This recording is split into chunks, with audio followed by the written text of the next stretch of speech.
Di era digital banyak gangguan visual. Membaca buku juga terganggu, padahal membaca penting banget, bisa menutrisi otak. Membaca dan menulis adalah cara paling dasar untuk memfasilitasi aktivitas otak. Kamu akan bertemu kosakata baru, penggunaan bahasa yang tepat dan bisa ditulis dalam kalimat. Menulis juga membantu otak menyimpan informasi dengan lebih baik. Keterampilan memori akan berkembang. Membaca bukan hanya buku sastra, sejarah, non-fiksi, bahkan alam sekitar seperti gunung, sungai, sawah, atau alam semesta. Semua itu bisa menjadi inspirasi, imajinasi, dan bayang-bayang yang mengasihkan. Ada studi membuktikan dari Max Planck Institute bahwa membaca adalah olahraga bagi otak. Sama seperti badan kita perlu aktif berolahraga agar sehat, otak kita juga harus dipaksa aktif mengartikan simbol, menghubungkan suara, makna, konteks, dan bahkan memori.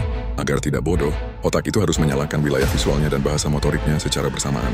Tak heran jika membaca bisa menjadi alat penting dalam pengembangan kecerdasan otak, kesolehan sosial, dan menjaga kesehatan mental. Dalam membaca, ada proses neurologis yang kompleks. Apa itu? Menurut ilmu saraf dan psikologi, para ilmuwan meneliti, neurologi adalah bagaimana otak manusia bisa mengubah simbol-simbol visual seperti huruf menjadi makna, emosi, dan pengalaman imajinatif. Makanya ketika membaca ada orang bisa larut dalam kesedihan, kegembiraan, dan kenyamanan. Otak yang cerdas harus menggerakkan semua wilayah otak bekerja secara sinergis. Menurut hasil meta-analisis, orang cerdas pola gerak otaknya konsisten di area kiri. Membaca huruf, kata, kalimat, dan teks melibatkan proses yang tinggi di area otak kiri bawah bagian belakang. Left ventral temporal occipital. Inilah area yang harus terus dilatih agar bisa berkembang. Ada perbedaan orang yang jarang membaca dan orang yang sering membaca. Orang yang sering membaca dan rutin memiliki korpus kalosum yang lebih tebal dibandingkan dengan yang jarang membaca. Apa itu korpus kalosum? Ia adalah bagian otak yang menghubungkan antara otak kiri dan otak kanan. Otak bagian kiri berfungsi untuk memproses kata-kata, sedangkan bagian kanan berfungsi mengenali pola. Ketebalan pada bagian ini membuktikan bahwa terdapat banyak pertukaran informasi antara dua bagian otak ini. Jika area otak ini terus dilatih, maka orang itu cepat merespons ketika ditanya. Tidak tell me, telat mikirnya. Karena orang yang rutin membaca, memiliki daya ingat yang lebih baik. Otaknya terbiasa menyimpan informasi.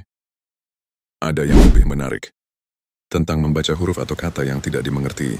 Pembacaan kata semu ini ternyata memicu aktivasi di area berbeda. Otak akan bekerja lebih keras untuk memproses dan mencari makna yang tak dimengerti. Karena itulah, membaca Al-Quran bagi yang tidak mengerti maknanya akan membuat pembacanya semakin penasaran. Manfaat membaca. 1. Meningkatkan fungsi otak. Melalui Magnetic Resonance Imaging, MRI, para peneliti menemukan bahwa membaca dapat mengaktifkan sebuah jejaring sirkuit yang kompleks di otak. Membaca buku sebagai latihan otak dan pikiran. 2. Meningkatkan empati. Mereka yang gemar membaca, khususnya buku novel, memiliki kemampuan berempati yang lebih tinggi, dan mereka akan lebih bisa memahami perasaan dan emosi dari orang lain. 3. Mengurangi stres. Membaca buku adalah dapat mengurangi stres, dan sebuah penelitian yang dimuat dalam Journal of College Teaching and Learning menjelaskan, kebiasaan membaca buku setidaknya 30 menit setiap hari dapat membantu menurunkan tekanan darah, menurunkan frekuensi detak jantung, dan menurunkan perasaan stres. 4. Meningkatkan kualitas tidur. Rutinitas membaca buku sebelum tidur, sleep routine, cenderung memiliki kualitas tidur yang lebih baik dan terhindar dari masalah tidur seperti insomnia. 5. Mencegah penurunan kognitif akibat usia. Membaca buku dapat membantu menurunkan risiko seseorang mengalami masalah kognitif di usia lanjut, seperti demensia.